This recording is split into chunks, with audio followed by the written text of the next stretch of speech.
Hi, and welcome to the Punk CX podcast.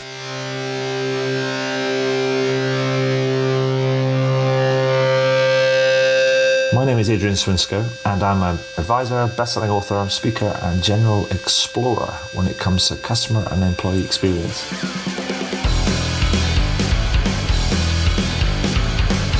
I'm really interested in figuring out what it takes to build organizations that produce better outcomes for both customers and employees. So with that in mind, I seek out and interview CEOs, entrepreneurs, business and tech leaders, authors and academics to uncover some clues about what it takes to build such an organization. Now, some of you may know the podcast as the Rare Business Podcast, but I decided to rename and rebrand the podcast recently.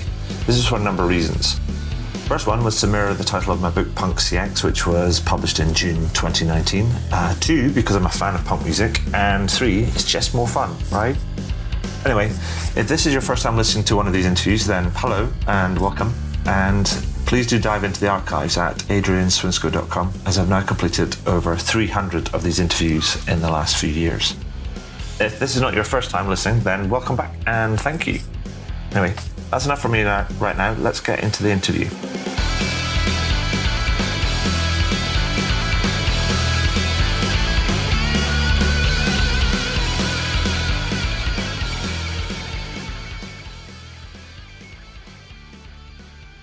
So welcome to the next edition of the Punk CX podcast. With me today, I have a couple of gentlemen, because we're going to do something different today. We're going to have a threesome. What can I tell you? Yeah, it's kind of, my wife in the background's just gone weird. The worst possible type of threesome. Well, you know, the fact that we're separated by an ocean is probably a good thing. Today, I'm joined by Stan Phelps and David Rendell. And they are the authors of a new book called Punk. I'm going to start again because that's just rubbish. I've just got too much. It's about embracing our flaws. Yeah, okay, there you go. Well, we're going to keep this in because actually it's about embracing your flaws. Okay, fine. We're just going to roll with it. It's just going to be completely DIY. What do they say, Adrian? When you're a hammer, everything you see is a nail. Yeah, no, absolutely. Anyway, so this is this is the full uncut version, which has got the flaws in it and everything. But with me today is like Stan and David. I am not going to introduce them. I'm going to ask them to kind of introduce themselves. So let's start with David. David, can you tell us who you are, where you're coming from, and a little bit about yourself to kind of just set the scene for us? I can, but I think that is the name for this episode is Punk Goldfish. Yes. Right? I love it. Punk Goldfish. I think you have a title. So a little bit about me that's also relevant to this, because that's how Stan and I connected for Pink Goldfish, is I am a professional speaker and I travel around the world talking about the freak factor. And the freak factor is this simple idea that I was always in trouble because I couldn't sit still and be quiet and do what I was told. And now people pay me to stand up and talk and run my own business. And so I realized that my weaknesses were strengths, that the flaws that people had spent their whole life trying to fix, that I thought I needed to fix, were actually things that I could flaunt and embrace and amplify in order to be successful. And I wrote a book about that, wrote a kid's book about that. And Stan and I were friends. And he said, you know what, Dave, we need to do the freak factor for marketing and for strategy. And you're all about pink and I'm all about the goldfish. And so let's write this Pink Goldfish book. So that's kind of how this whole thing got started. Is I believe that all of us have weaknesses that are strengths, and that the world sort of conspires to tell us that we need to be more perfect and more well-balanced and well-rounded. And we need to hide those flaws and fix those flaws if we can't hide them. And Stan and I are about exposing those flaws, flaunting those flaws. And this book is about doing that in business. Which is building on, the original concept that you do this in your life and in your career and in the way that you interact and manage people. Awesome. Thank you. Now, you mentioned Stan Phelps, who is a friend of the show and a friend of mine as well. I mean, we looked it up actually before we got started recording. And Stan was first on the podcast in May of 2013. We both went, oh my God, that's a long time ago. And then he asked me which episode it was. And I think I said it was like 57. Is that right, Stan? Right. Heinz 57, I think. Yeah, Heinz 57 varieties. Blimey, there's a brand from a brand badge from the past. But Stan, for people that are not familiar with you, introduce yourself, please, my friend. Yeah, born at a very young age. Similar to Dave, I'm an author and a speaker. So the author of the Goldfish series of books, both Dave and I are based in North Carolina. And the Goldfish series is all about a simple idea of creating a DX, or what I call a differentiated experience. Nice. So my background, a couple decades as a brand marketer. I'm a recovering lawyer, and now full-time chasing the goldfish. Awesome. Now, I mean, Stan, I've for a long time, and I've seen the genesis of the and the development and the edition of the Goldfish series. Now, this latest version, the pink version, is like Pink Goldfish 2.0. Define normal and exploit imperfection. And we'll get into that a little bit because I want you to tell me a little bit about that. But I wanted to go scratch the record and kind of like stop a little bit and go, did you not release this in 2018? And if so, why 2.0? So yeah, you were correct. So there's 10 colors in the series. And so this happened to be the 6th that came out on April 1st of 2018. And we had a lot of fun with that. It came out. And what's amazing, Adrian, of all of the colors in the series, this is the one where we cannot stop finding amazing examples. So, right when the first book came out, we were like pinching ourselves going, oh my God.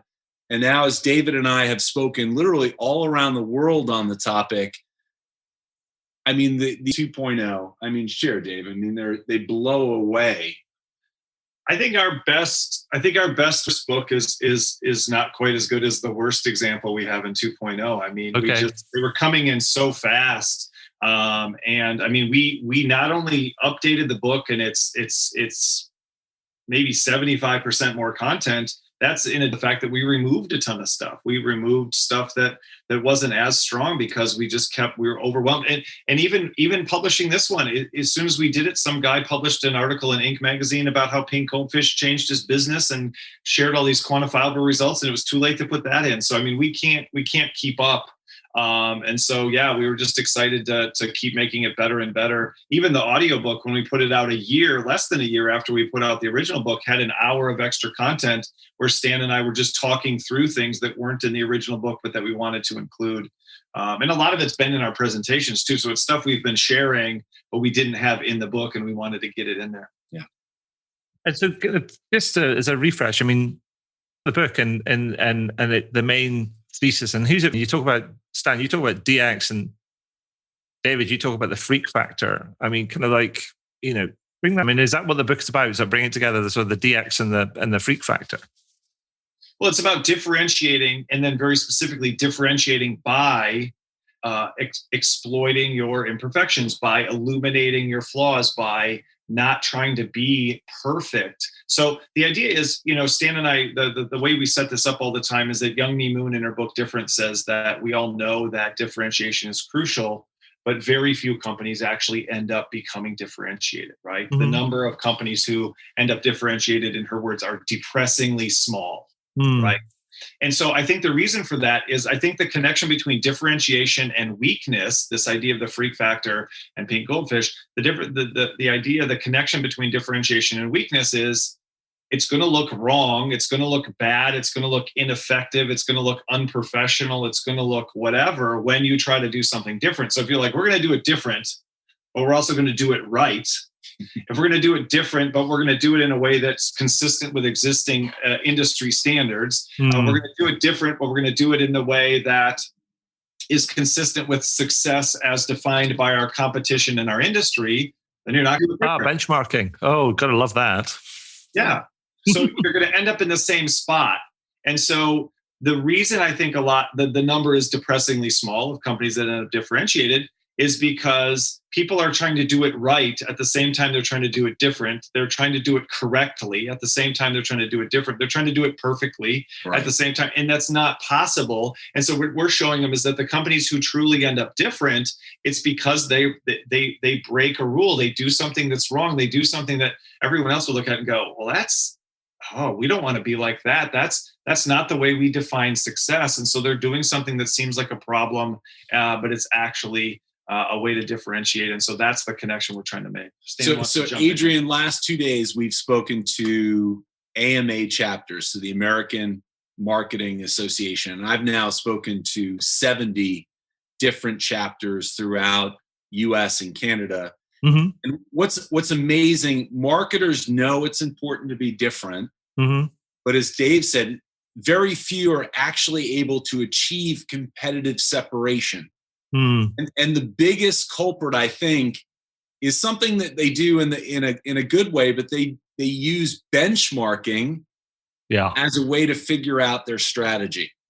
But I have a saying which kind of like I don't know if it's a saying or just a quip, and I say that benchmarking is a fast track to average. Oh, right. So what we've done is studied over 400 companies that have actually achieved that competitive separation, and we've tried to really parse out what strategy have they used to actually stand out in what David and I would call a sea of sameness. Right. So before we get into sort of like how you've kind of done some of that and how you help people kind of like in the book identify their own sort of like flaws and weirdnesses and freak factor. Excuse me. I wanted to ask, just to get into it, was like, why do you think this displaying kind of weakness is wrong? What is this I don't know, predilection that we have that it must be, everything has to be strong, weaknesses are or papered over or whatever it might be? I mean, what's going on there, do you think? Well, I mean, it's just the way we define good. We find good as flawless, as perfect, as ideal. And we assume there are things that are like that, even though you couldn't find actual evidence of that. We assume people are supposed to be like that, even though there's absolutely no evidence of that, and a tremendous amount of evidence to the contrary. I mean, the way I talk about it is our parents, our teachers, and our employers spend our entire life telling us that you need to find your weaknesses and fix them in order to be successful. You need to be well-balanced and well-rounded. And that same lesson goes to business. You know, what are most business consultants and most speakers selling? What's wrong with your business and how do you fix it? Where are you missing the boat and how do you fix it? Right. Where are your gaps and how do you fix it? Very few are walking in and going, where are you doing great? How do we build on that? What's going well? And there is a small thing. I mean, I'm a former, management professor. There's a very small part of organizational behavior, organizational development that's called appreciative inquiry, where the way you improve an organization is by looking at what you're doing well, the future you want to create, and how you build on your existing successes to do that. But somehow we just live in a world that doesn't believe that that's the way to be successful. And the key insight for Stan and I in this book is that those things that look like weaknesses aren't things you need to turn into strengths. They are already strengths. They're two sides of the same coin. That really cheap product that you offer that isn't very high quality is very attractive to people who are extremely price sensitive or don't have a lot of resources and want an option that's at least functional at that price point. And that outrageously expensive thing that you sell that people think is absolutely ridiculous is incredibly luxurious and makes somebody feel very special. And so the downside of your product is always going to be there. It's just already connected to the upside. That weakness already is connected to that strength. And when you see that, now you're not afraid to show it. You don't feel the need to hide it or fix it because you realize you'd be losing something in the process. Yeah. Do you know that it reminds me of a thing that I learned from a guy called Richard Shotton, who wrote a book on behavioral science. And I included a mention of it in the Punk CX book, and it's called the pratfall effect. I don't know if are you guys familiar with that? Yeah, the idea that, especially if you're seen as like extremely competent, if you make a mistake, people actually will think more highly of you than even if you were perfect. Yeah, I mean, it's an interesting phenomenon. I mean, I think you're absolutely right. And I think it's related to an experiment that somebody did, a social scientist who, I think he did a video of somebody who was doing like a bit of a pub quiz or something, and shot this video of this guy kind of going up and then answering all these kind of questions. One time he did it and he got it absolutely right. And then they shot another version of it where he got the questions right, but when he walked up to the desk, as it were, I think he stumbled and spilt his coffee or spilt a drink or something. And they showed both videos to the different or the same set of people, and actually the one where he tripped and spilt his drink, people felt more endeared toward or more engaged with, or more felt a closer affinity to the second one where he tripped and stumbled than he did to the other one, even though the results were completely the same. And I think it's an interesting kind of thing, because like some people will be going, still the idea about being weird or exploiting your flaws is a thing that will be counterintuitive to people, because we've got to almost like unlearn stuff, right? Right. But actually what I'm saying is that what I'm saying with the pratfall thing, the allusion to the mention of the pratfall, is like, this is based in solid psychology, behavioral science, that this actually works and it's powerful, and you shouldn't hide for it. You should pursue it, because there's real value in this. So the kind of cousin to the pratfall effect is what they call the blemish effect. And it's something we write about.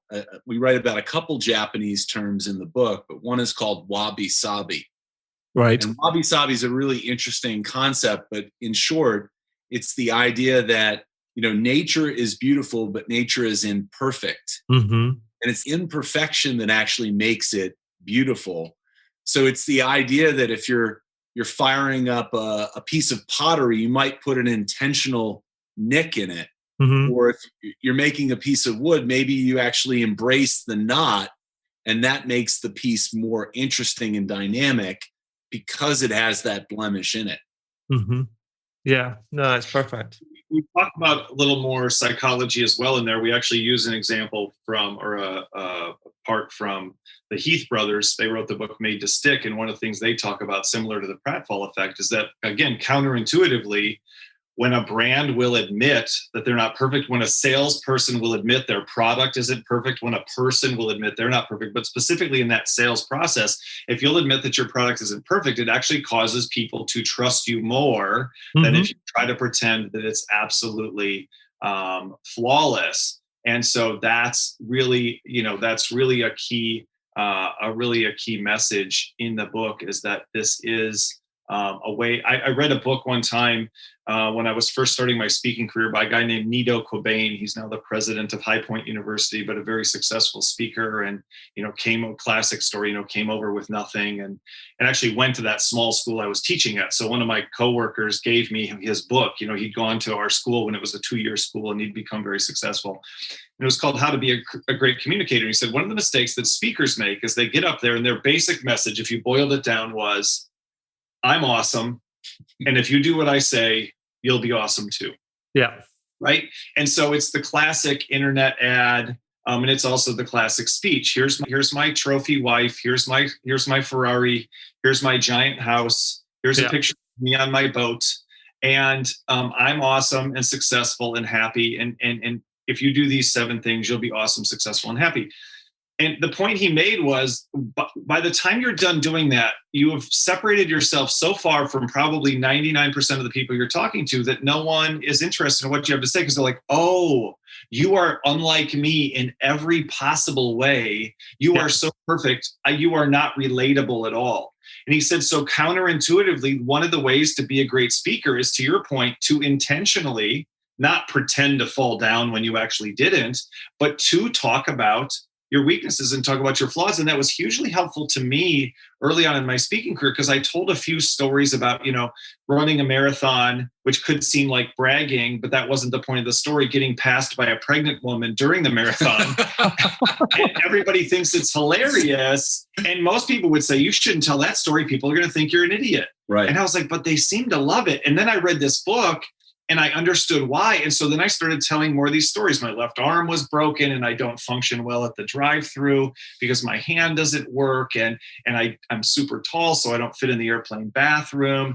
And I tell these stories where, again, like you said, the competence is there. I have a doctorate. Stan has a doctorate. Stan has a background in marketing. I have a background in psychology. I've written books. Stan's written books. We're both entrepreneurs. We could get up there and sort of lead with all that stuff. But since we know there's enough competence behind it that we don't have to fight for that, then there needs to be some of the, but we're not superhuman, or we're not that much different from you, or we have the same struggles or difficulties, or there's more to the story than that. And so you're right, it's tremendously counterintuitive, which is why we're writing this book, is because most people would say you shouldn't do this, which is why we think most companies don't end up differentiated, because it always looks wrong, looks like a failure, looks like ineffectiveness to do most of the things that these companies are doing to separate themselves. Absolutely. So actually, so that feels like a really good segue to talk about the core acronym that you use in the book, which is called FLAWSOME, FLAWSOME, which I'm not sure is a word, but it should be a word, Right. As a way of describing the 8 types of pink goldfish. And so, if you will, I mean, can you tell me a bit about the acronym and what it stands for, and just kind of, because that will give us some clues in terms of how we can go about discovering our own flaws that we can bring to the surface, as it were, use to our benefits. Right. So, Adrian, you know me well enough to know that I love a great acronym. Yeah. The only thing I do love better than a great acronym is what's called a portmanteau, which is 2 words that are put together to make one. And the central thesis, as David really eloquently shared, is that our flaws are actually the things that make us awesome. Oh, there. Or the things that make us flawsome. Yes. And so that ends up being, when we've studied these 400 companies, we found that there's essentially 8 different ways that you can do it. And it all starts with the F, which is flaunting. Yeah. So right. Flaunting is really simple, and it's where, all of this started. I didn't fix my weaknesses growing up. I ended up flaunting them eventually. And that's what made me successful. So what does flaunting mean? Flaunting means to parade without shame, right? It means to be unapologetic. And so in society and in business, there's all sorts of ways that people and society and culture tries to shame people and companies into behaving in certain ways. In fact, there's a lot of examples in the 2.0 version of the book of companies who did something that Stan and I thought was flawsome. Customers and or people in general, or organizations or groups shamed them for doing what they did, and they backed down and threw it away and scrapped the project and ended the campaign. And we think that was a mistake. And so Stan and I are trying to help people have the courage, by giving them these other examples, showing them that it works, to flaunt, to not feel like they have to apologize, to not feel like 5-star reviews are the only thing that's going to make them successful, to not feel like they have to make every customer happy, to not feel like they have to be perfect in every possible way. And so flaunting isn't just not fixing the flaw. It's being so proud of it that you actually brag about it, that you actually potentially exaggerate it, that you show it off, that you illuminate it. And to Stan's point, ultimately, like wabi-sabi, you do it intentionally. You deliberately could have made it perfect potentially, and you decided not to, because you want it to be unique. And so that's that flaunting idea, flawsome idea. That's really the core of the book, because this is a book about differentiation. What makes it different than all the other books about differentiation? This is one particular kind of differentiation. That there's a million ways to differentiate potentially, but the one we're talking about is differentiating by highlighting, by illuminating, and potentially even deliberately creating flaws, instead of trying to be good, better, perfect, best, etc. You do something completely differently that a lot of people are going to end up seeing as wrong or bad or problematic in some way. So Adrian, there's a great matrix in the book. But the central thesis, as we kind of outline it through this matrix, is there's really only 2 ways that you can differentiate yourself. And one is what we call a more strategy. And the more strategy is doing more of what makes you inherently different. So embracing your uniqueness in a way that you're doubling and tripling down on it. So the L is what we call lopsiding. That's an extreme strategy. The other way is a little more counterintuitive. This is more of an intentional creation of a flaw. And what we've studied is companies that actually do less of something, and instead of turning up the dial all the way to 11, they're purposefully turning it down to 0 and doing less of what everyone else does as quote unquote normal. Right. That's the other way. That's more of the wabi-sabi way to stand out. And that's, the key there is when you're doing that, that's always going to look wrong, bad, or like a weakness. When industry says good companies do more of this and you do less, so they're going to, well, why are you lacking that? Why are you failing to offer that? Customers want that. Customers demand that. Customers need that. Or if people are saying, ooh, our industry is really trying to do less of this, we're trying to have, the one example we use in the book is Hardee's.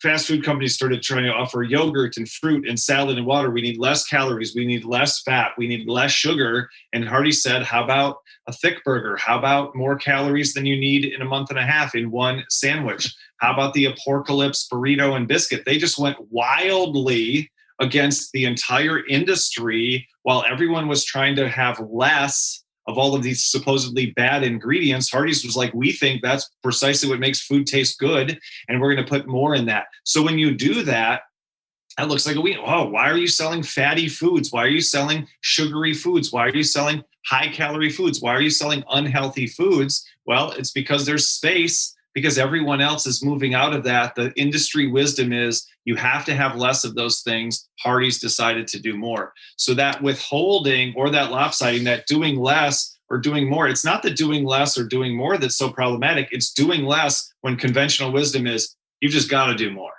Yes. Or it's doing more when the conventional wisdom is nobody wants that, and you got to stop that, and you got to forget reducing it, eliminate that. You got to cut that out completely. And then you go ahead and you crank it up all the way. So that goes back to that weakness again. A lot of critics, customers, and even people in your own industry, even friends and neighbors are going to go, what are you doing? That's never going to work. Nobody wants that. That's not the new trend. That's not what people want. That's not what customers are looking for. And so that's why it's going to be so difficult, is because you're doing something wrong. And that goes by, you're doing something that looks like a flaw, but it's going to turn out to be awesome. But that's hard to see. And that's why we're trying to illuminate that a little bit with this book. Awesome. Pardon the pun. So the other ones are, let's not go through all of them, because that's just gives the flaunting and the lopsiding gives us like a real kind of like flavor. But the other ones are just as a quick run through so we can whet people's appetites. So the A would be for antagonizing. The S is for swerving.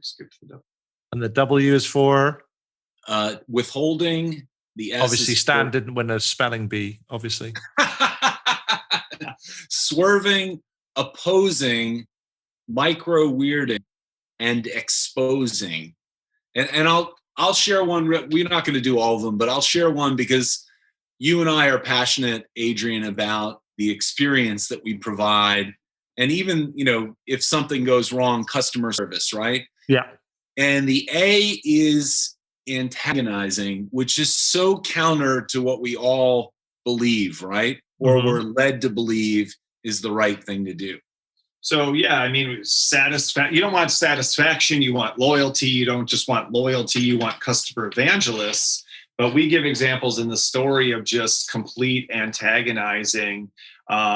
And one of our favorites is Alamo Drafthouse Cinema. So they started in Austin, Texas. They show movies, and you can get a drink and have something to eat along the way, but they're serious about their movies. Their founder's serious about movies. Like their location in Raleigh, which is, by the way, like almost 1,000 miles away from their other closest location. But we happen to have one in Raleigh where Stan and I live, and we went there because they're in the book.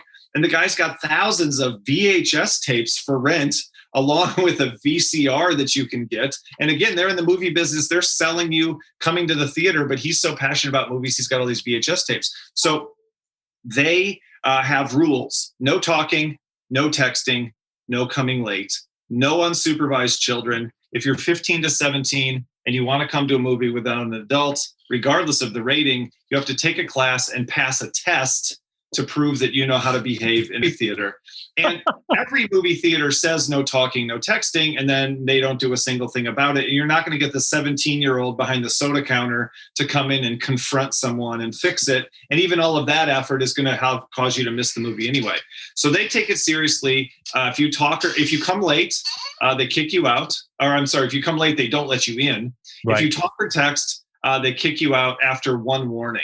And so here's a great example of antagonizing. This woman is there and she's texting and they come in and they say, hey, you got to stop that. And she keeps texting and they kick her out. Well, she loses her mind and she leaves them this nasty voicemail.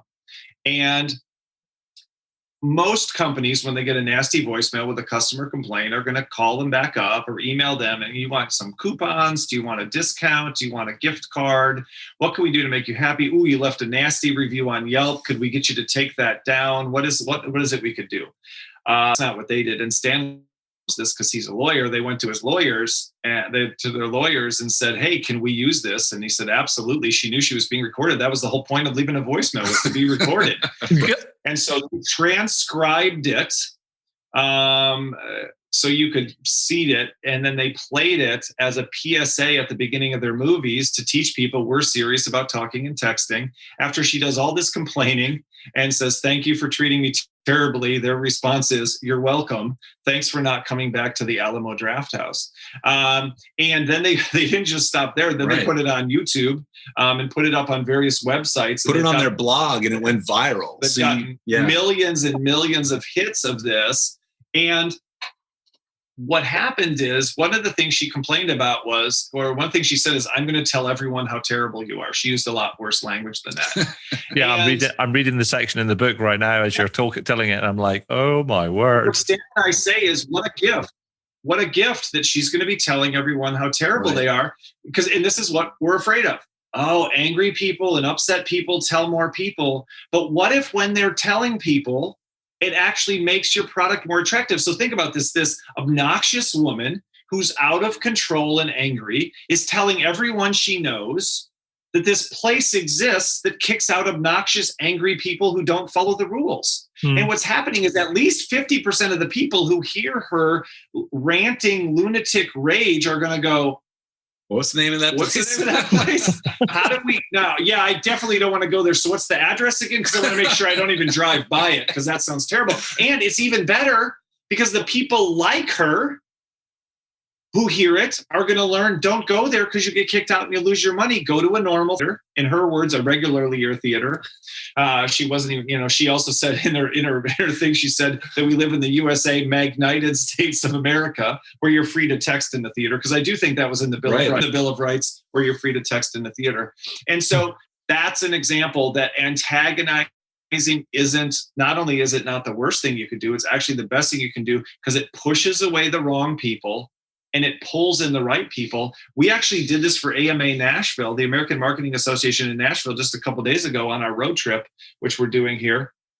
And we were in a restaurant, and the guy from the restaurant, the guy who owned the restaurant, came up to us because he heard us doing the presentation. You're doing a good job when the people who don't have to listen. When somebody who's not part of the program is paying attention. He said, when I got nasty reviews and things online from people who were just jerks and who were just out of control, he said, I don't try to make them happy, and I don't apologize. I go online and I say, thank you for your apology. And he said it just makes him absolutely furious. And what it also does, though, is he gets tons of customers to come in and give him a high five and say, I wanted to come to your restaurant because you don't tolerate people like that, and you're not trying to make those people happy. And I wanted to I appreciate you because you don't appreciate them. Yeah. And I think that's a strong connector. So Adrian, to be clear, we're not saying that you should antagonize people when you actually make a mistake. Thank you for clarifying that, Mr. Phelps. Right. Yeah. So, but what we're saying is if you're being unapologetically who you are and someone doesn't resonate with that, well, they were never going to be your customer anyway.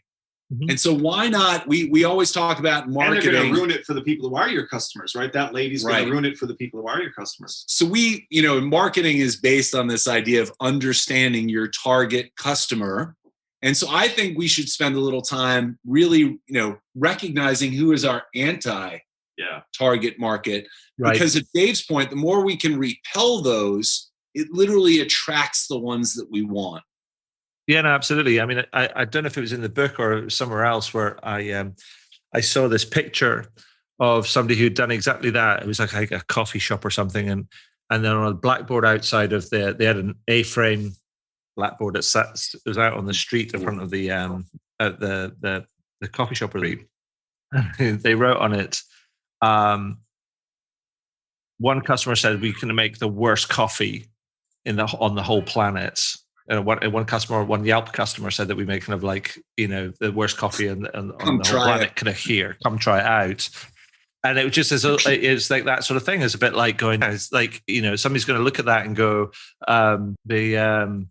it's almost like adding a little bit of humor to it as well.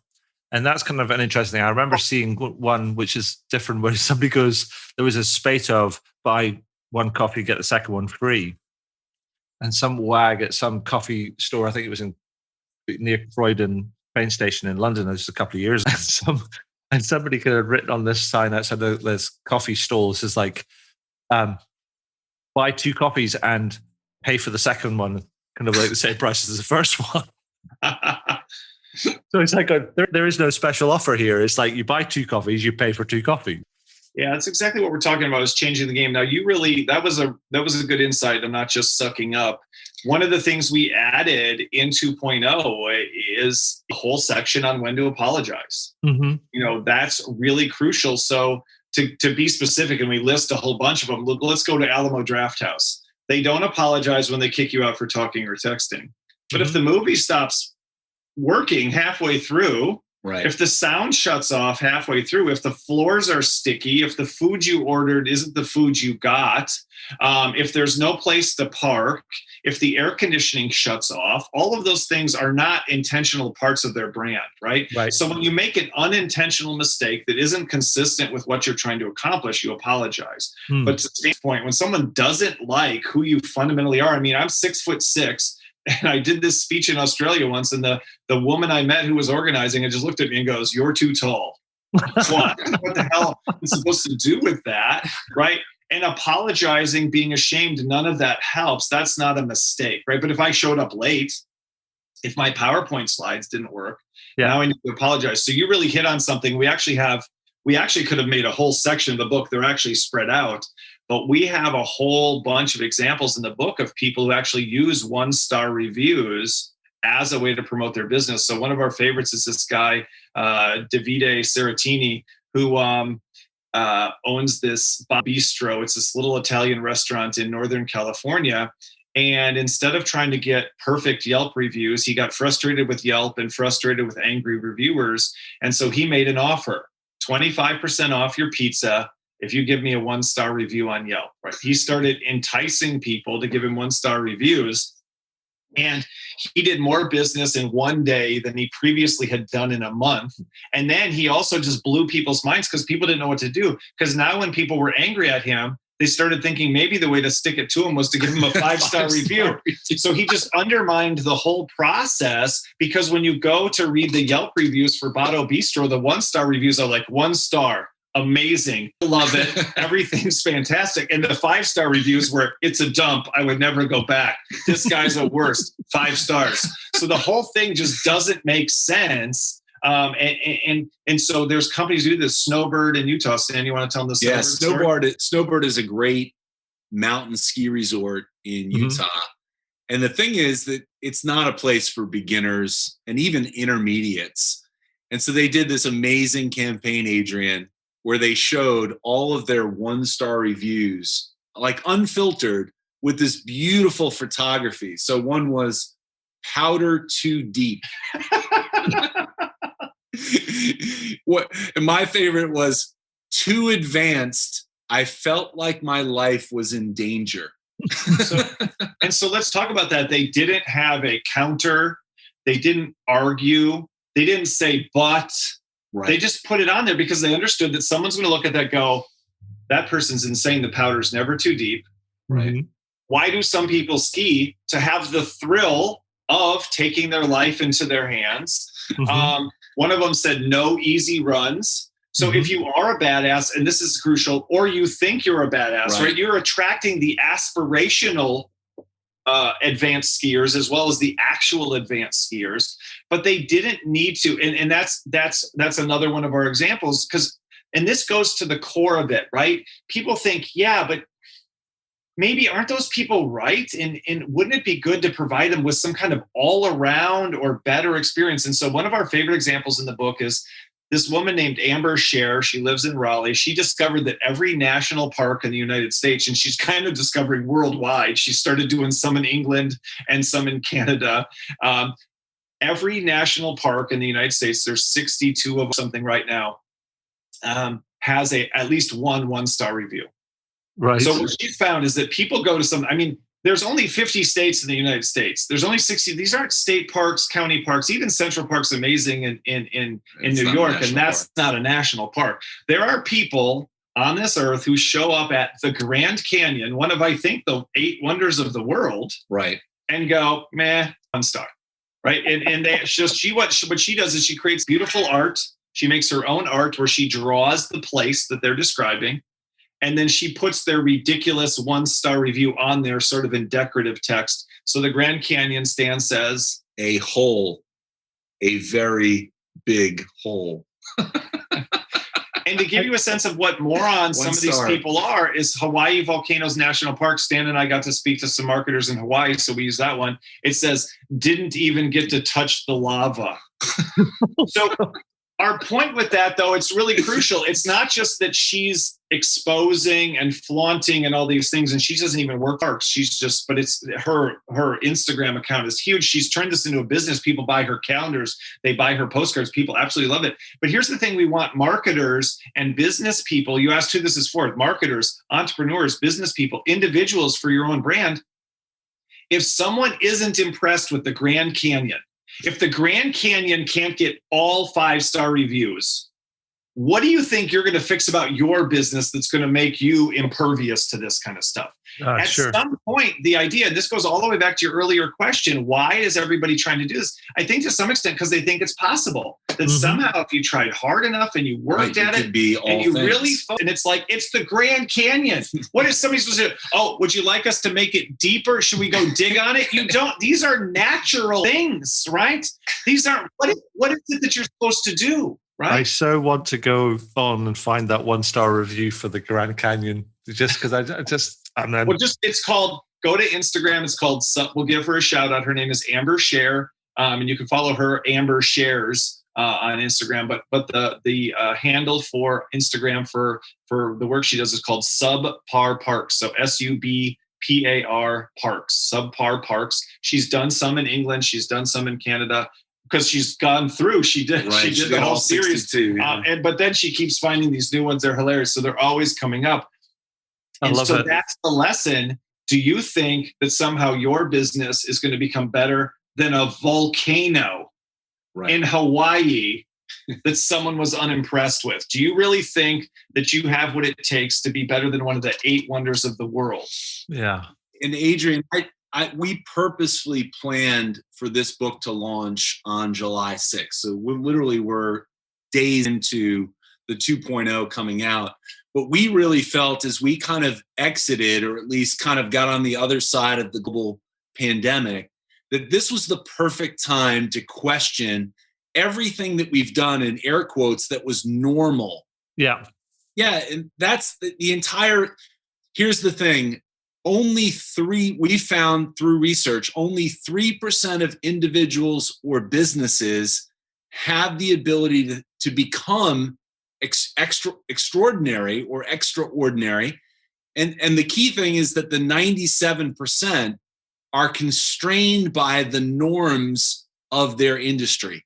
Yeah. They're not willing to jump outside of the box. And that's what Pink Goldfish is about, is expanding those boundaries. Mm-hmm.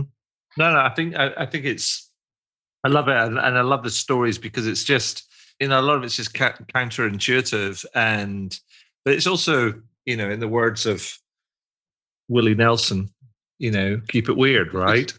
And well, that's why we use so many examples, Adrian, because if Stan and I just get on here and go, you know what, we're really smart and we've done lots of research and we really believe, or we have this theory, or we've decided, or we know, then I don't think that's enough for someone to change their business or whatever. But this book is just hundreds of examples over and over and over again of it's working. It's not even like, oh, I'd have to figure out if it works. I mean, it got to the point where we were like, apparently everyone should be using their 1-star reviews as adverts. You know what I mean? I mean, and probably that's not true, but it's way more common than you'd think. Like, you've seen that. It's become a meme sort of on Facebook. Come have the worst cup of coffee that some guy on Yelp ever had in his entire life. And it's been going. It's turning into a thing, and there's this backlash against perfection. Mm-hmm. And so that's why we use so many examples. This is not theory. This is not trust us. This is not we're smarter than you. This is us finding real things in the real world that real businesses. I mean, we've been, like Stan says, we've been speaking about this. I did a presentation in Barcelona. I went to lunch with this group of people, this group of entrepreneurs. The guy says, "Have you heard of BVG?" And it's the Berlin Public Transport. And they basically savagely attack online anybody who complains about anything. Right. And the examples that we found once we translated them from German were so savage and vulgar that we couldn't even print them in the book, not even sort of with like bleeped out, because the whole thing would have been bleeped out. And so this is not even just a North American phenomenon. This is not just a European. This is something that's, again, it's happening. It's happening in real life. It's happening in governments. It's happening in business to business. It's happening in nonprofits. It's happening in traditional corporations. And so we're trying to show people this works, and you don't need to trust us. You can just read the examples and see how they're relevant to you and look at ways to apply them. But I guess, I mean, that's kind of fair enough. I mean, but also what you're not doing, you're not saying to people because you should go and copy them. I mean, so that's right. I mean, how should firms go about identifying their weaknesses and also kind of leveraging them? Because we've all got them. I mean, it's like, and it's not about making stuff up necessarily. It's about just figuring out the true flaws, as it were, that make you in the business that you work for sort of different and makes you stand out. So how should people go about identifying those flaws or those weaknesses that might be kind of that you're trying really hard to cover up? Obviously, the answer to that is to buy the book. No, but to be serious, one of the things I'm really proud of, and Goldfish series, it's great to point out, other companies that have done this, but how do you actually go through the process of creating your own? Yeah. And so the part of the book is really the how-to, and it starts with the first of 6 A's that we call assess. Okay. And so one of the things we're most proud of, Adrian, is that another acronym, Stan? Yes, right. This acronym, it's all A's, so it's just yeah. And it's not a portmanteau either. No. It's alliteration. It is alliteration. Yeah. I like alliteration. So, the assess, we have a great assessment that essentially there are 40 strengths that we ask you to look and to rank your top 5 strengths. Mm-hmm. It's important to know what makes you strong, but then we make you go through the exercise to actually indicate your top 5 weaknesses out of 40. Right. And then tell them what we do to kind of bring it together, Dave. Well, then what it does is it shows them on the last part of the assessment how those strengths and weaknesses are probably 2 sides of the same coin, right? Mm-hmm. You have a lower quality product, but it's very inexpensive, and that's what makes it valuable. You have a very high cost product, and people don't like that, but it's very luxurious. Mm-hmm. The one we were using the other day, that's an obvious one, and actually the person wanted an example. She was a marketing professor. Last night we were talking to, and I started giving an example, and she got it almost immediately. I said, look, you got this huge competitor. They're really big. They're dominating your industry. You're really small. You're feeling like you've got no leverage. You're feeling like you're weak in all the traditional ways. You got to pretend to be bigger. You got to get bigger. You got to hurry up and expand.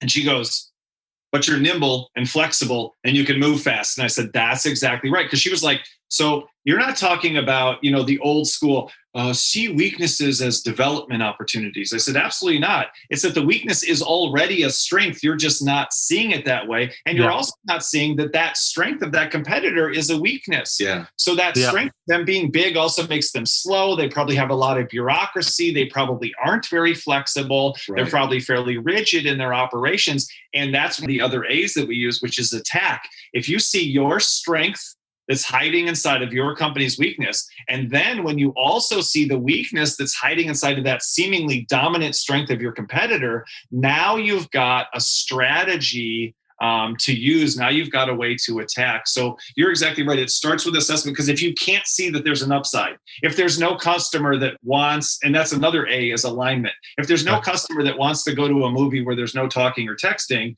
then kicking everybody out, you're pretty soon going to have an empty theater.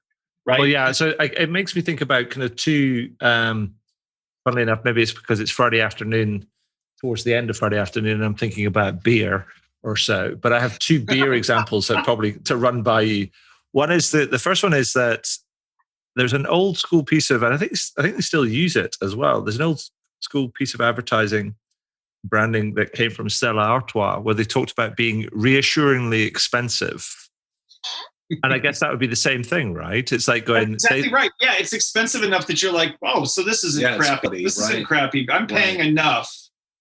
And if I bring it to somebody, it's reassuringly expensive. They're not going to be like, oh, you're a cheap bastard for bringing a 6-pack of that over to the party, right? Yeah, or they could turn around and they were like, oh, but our if you like, our market strategy tells us that we're expensive, vis-a-vis our competitors. But you're like going, but it's good. So we're reassuringly expensive. Yeah, no, I absolutely love it. And that's unapologetic and unashamed, right? We're not ridiculously expensive. We're reassuringly expensive. Right. Yeah. And here's the thing. You're big. That isn't a weakness, right? A lot of times big companies try to play smaller.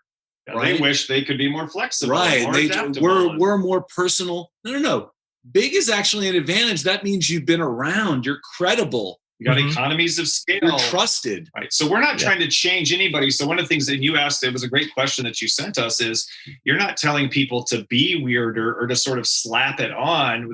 That's right. We're telling you already are in some way and go with that. We're not telling big companies to be small and small companies to be big. We're not telling boring companies to be exciting. If you're boring, stop wishing you were more like some other company. Be boring. You're predictable. Yeah. Be predictable. Be responsible. Be professional, and promote all of those things. Don't be pink. Be super beige, right? So we're not trying to. But when you hear that criticism and when you feel a little ashamed, we're not. People say it all the time. Our industry's not sexy. Our business isn't sexy. Right. Our company isn't sexy. Our products aren't sexy. That's not the only thing that people buy. And some people are deliberately not looking for any of those things. They're looking for reliable. They're looking for dependable.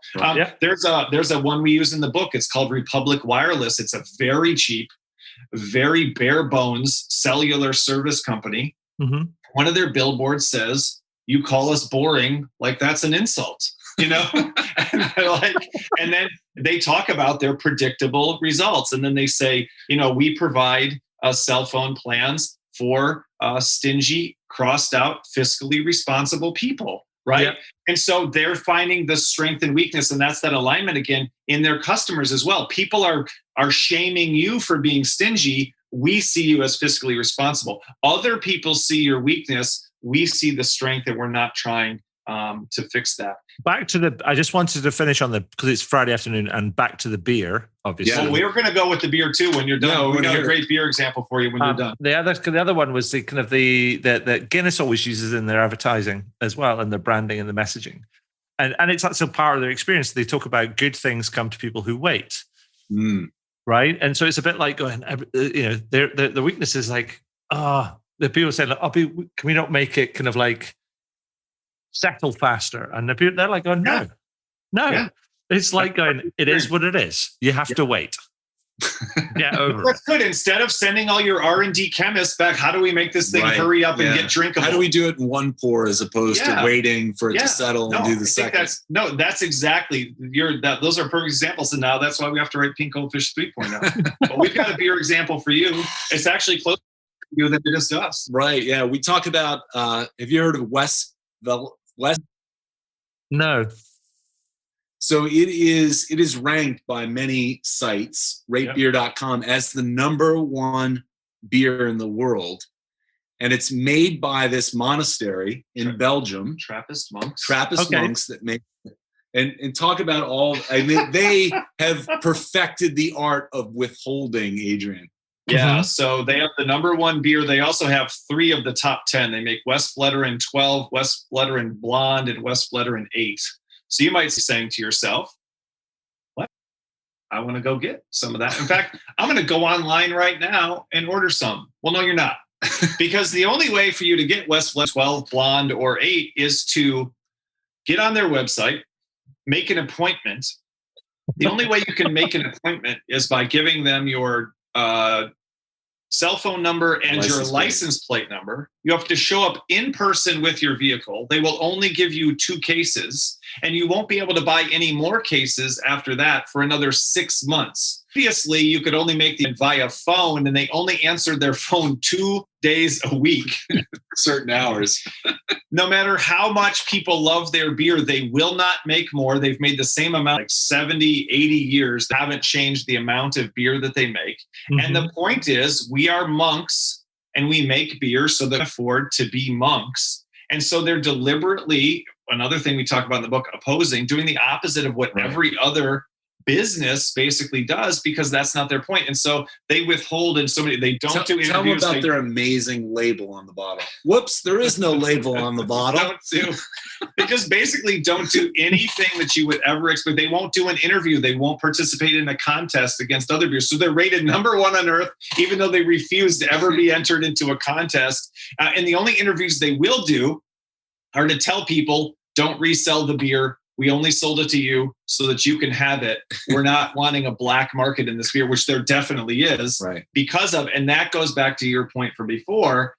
When you withhold that, you create a scarcity that makes it really, really, really attractive. And once there is Westvleteren on every Walmart shelf and every store shelf, every grocery store in the entire world, even if it still tastes the same, the value of it just went down, and the desire for it just went down. So in their mind, to this point, it's worth the wait, and you might have to wait years, and you might have to wait till you come to Belgium. And they're unapologetic. And they're unapologetic about it, if you can even get them to talk to you about it at all. Nice. So when you said beer, I whispered to Stan, Westvleteren. There's also we have a bunch of other. Sam Adams brewed inefficiently since 1984. So similar to Guinness saying it's slower. But then Bud Light. So again, if you're Bud Light, don't try to be Westvleteren. Don't try to be Guinness. You're this big monolithic company. So they came out with an ad campaign that said, we're for the many, not the few, right? And they made fun of people who want that autumnal mead, that craft brew, that IPA. They're like, shut up and drink your Bud Light like most people do. Right. And so again, they were unapologetic about the fact that, we're the mass market, same standardized, reliable. Things. Yeah, we're nothing special, but we're what most people want, and we're proud of that. So it does seem like, and now you've just given us 2 more, we could have an entire, beer and alcohol section for this book as well, because it does seem like the beer manufacturers seem to get it, instead of saying, well, I guess we got to remake this beer and make it more like whatever good is. Right. They understand that uniqueness is going to seem bad to some customers, but it's also going to be valued by others for precisely the same reasons. And we even talk about small in that category. We talk about Tofino Distillery, which is up in British Columbia, Canada. And you're trying to get people to talk about you. You've got to be on social. No, these guys are like, no social media, and they're like in your face about it. But they're like, hey, email us, pick up the phone. We'd love to talk to you. Yeah. So refreshingly different. Yeah. And again, go back to industry standards, best practices, benchmarks. If you're opening a new brewery, there are 1,000, if not 1,000,000 consultants who want to help you. You have to be on fill in the blank. Right. And now, you have to be on TikTok. You have to be on, Instagram, forget that. That's for grandparents now. and Facebook is for your great grandparents. TikTok is where it's at, et cetera, et cetera. And these people are like, I think we'll do none of those. And so, that's what we're encouraging is be proud of that. And so that's a little wabi-sabi because that's from the beginning for them. They started and they said, this is just what we're about. We're not changing this. This is just the way we started. We're not going to be like everyone else. So, gentlemen, I mean, absolutely, people should kind of buy the book because I think I love the idea of embracing your weirdness, your uniqueness, your flaws, and all of those sort of things because it makes you, to your point, kind of Stan, makes you distinct. And I was going to ask you all sorts of other kind of like general questions, but I'm going to bugger that. We're not going to do that this week. No, but we have the answers for all of them. We're prepared. Yeah, well, exactly. That's obviously going to have to wait till later episode 2, or maybe the extras that come with the like DVD or something. The director's cut. I want exactly. the extended dance mix. Yeah, exactly. The 12-inch. So, final thing. Any last piece of advice or best piece of advice that you'd give to our listeners, particularly when it comes to this subdomain and improving the service and experience, before I ask you a couple of kind of wrap-up questions? Is one of the wrap-up questions going to be about punk? Yes. Okay, so I'll save what I was going to say to that. Great. Okay. So, that's fine. We're not going to answer that kind of final that question. No, I'm sorry. I didn't know I was going to answer that way, and then I wondered. I wonder if I was listening to your first part, and I thought I was going to go somewhere, but then I realized it. So, say that question again, and we'll give you a better answer. No, I tell you what, we're going to make this episode completely flossing, and we're just going to completely ignore that question and just move on to the opportunity. That's it. I'm now kind of taking it away from you. I like it. You're antagonizing me, and I like it. That's perfect. So anyway, let's get to the end because actually, obviously, sounds like you kind of like teed up some answers. So as I say, I've been the last sort of 18 months, 2 years since I published Punk CX. I've been asking people at the end of these interviews a couple of kind of association questions, like word association questions. And the first one is, what one word or one or two words would you use to describe a more punk approach to customer service, customer experience? Flawsome. Yeah, to me, punk is stripped down, in your face, unapologetic, and just in a lot of senses like antagonistic.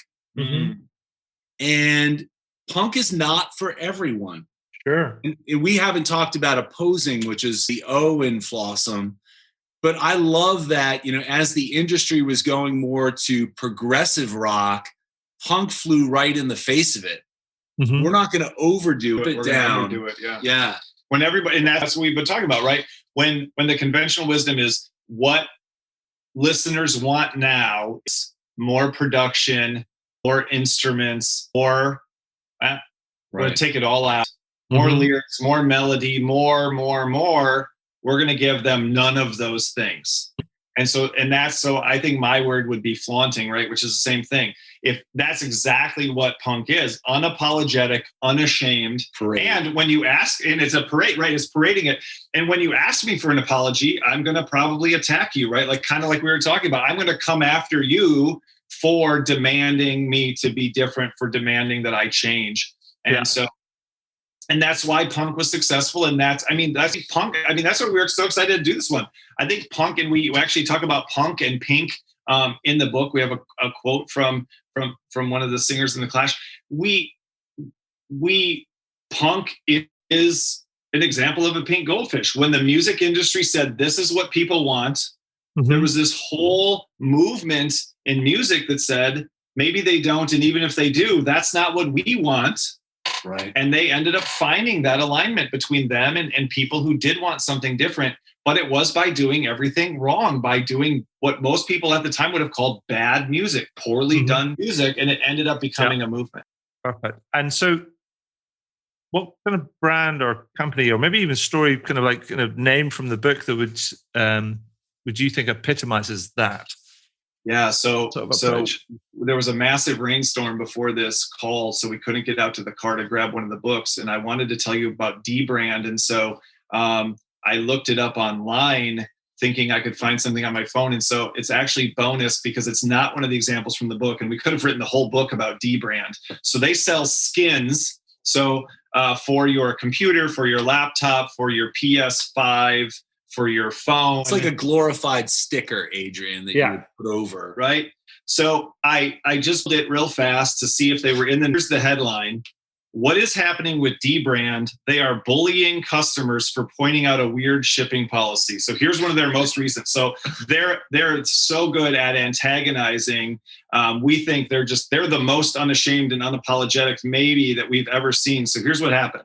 This guy sends him a screenshot. He's like, hey, I was trying to buy this skin for my Galaxy S21 and it was $24.95.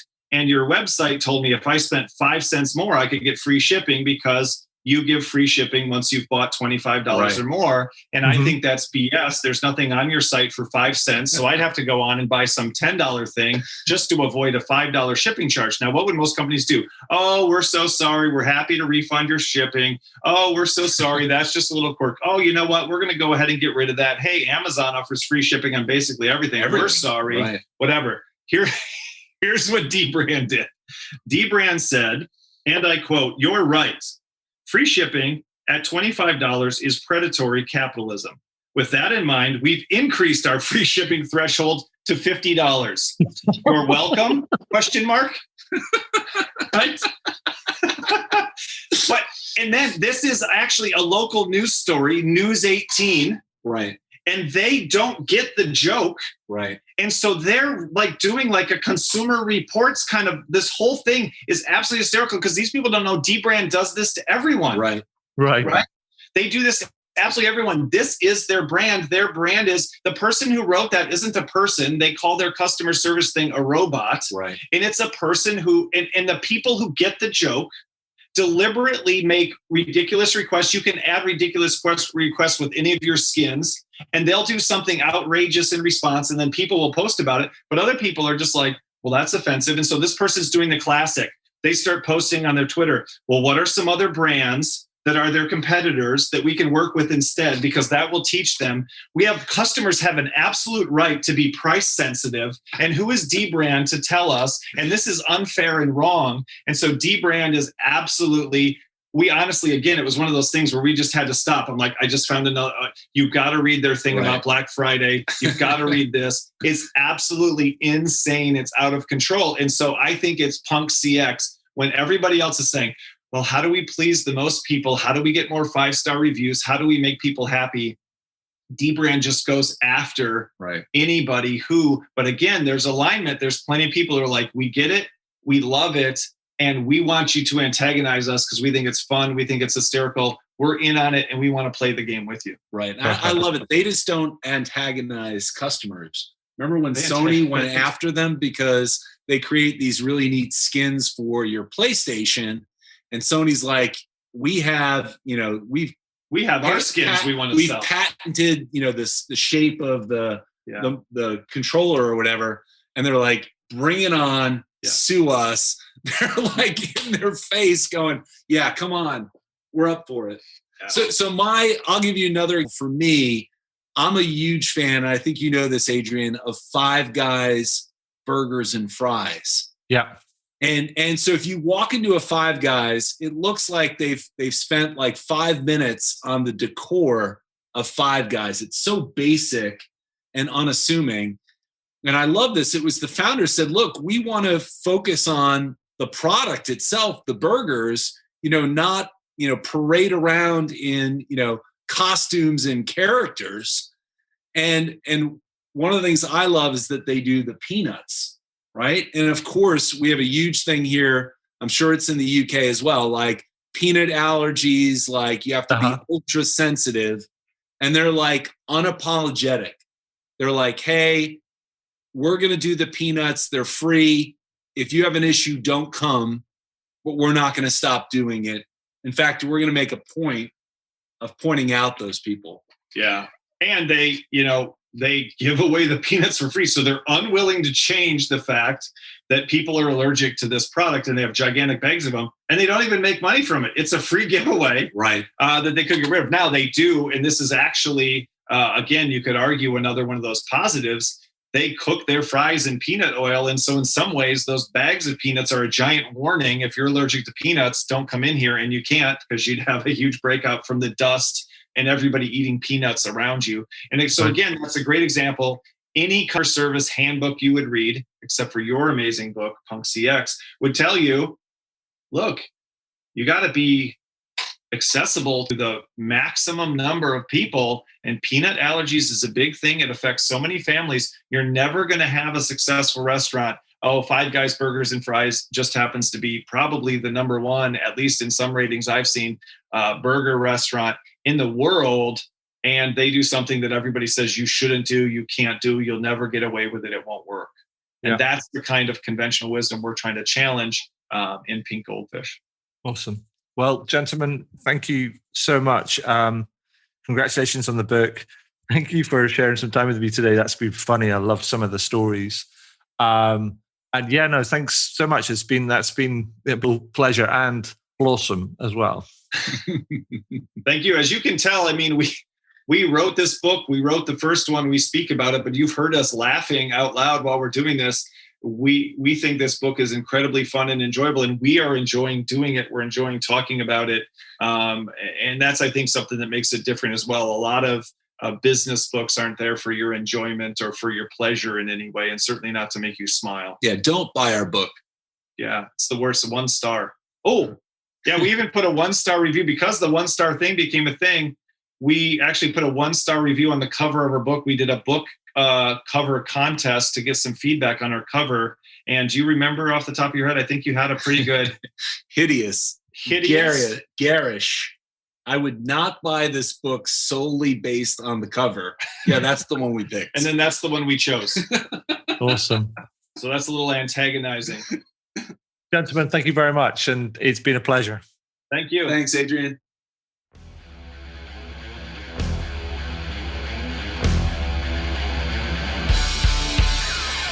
Well, that was cool.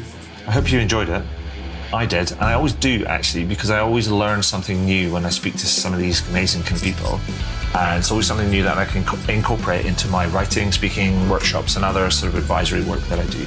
Now, if you're interested in learning about any of that sort of stuff, then you can find out more about how I work with clients over at adrianswinscoe.com. But one final thing before I go, please consider heading over to iTunes or Spotify or whichever podcast platform you choose to use, and do leave a review. Every little helps, as they say. Anyway, that's all for now. Thank you for listening, and do tune in again soon. All the very best. Cheers. Bye.